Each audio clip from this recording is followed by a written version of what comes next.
बिहार में जुमे की नमाज को लेकर अलर्ट जारी हुआ है। सासाराम में 28 मस्जिदों के बाहर इजाफी पुलिस के जवान तैनात। डीएम ने सिक्योरिटी के मद्देनजर दी हिदायत। बिहार के वजीर आला नीतीश कुमार आज देने वाले हैं इफ्तार पार्टी। अपनी रिहाइशगाह पर इफ्तार पार्टी देंगे नीतीश कुमार। बिहार में जुमे की नमाज को लेकर अलर्ट जारी किया गया है। सासाराम में 28 मस्जिदों के बाहर अतिरिक्त पुलिस के जवानों को तैनात कर दिया गया है।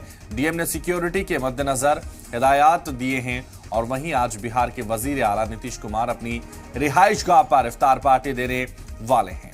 सीएम की रिहाइशगाह में शाम 6:08 पर इफ्तार पार्टी शुरू होगी।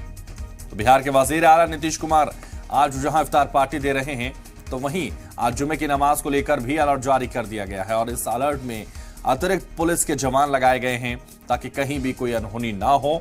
बिहार में जुमे की नमाज को लेकर अलर्ट है क्योंकि पिछले दिनों जिस तरह से ऑब्जर्व करते हुए देखे गए, उसके बाद से अब बिहार पूरी तरह से अलर्ट पर है। दिल्ली से बिहार तक जुमे की नमाज को लेकर अलर्ट जारी किया गया है। बिहार में जुमे की नमाज को लेकर अलर्ट जारी करते हुए सासाराम में 28 मस्जिदों के बाहर इजाफी पुलिस के जवान तैनात कर दिए गए। डीएम ने सिक्योरिटी के मद्देनजर हिदायत दी है।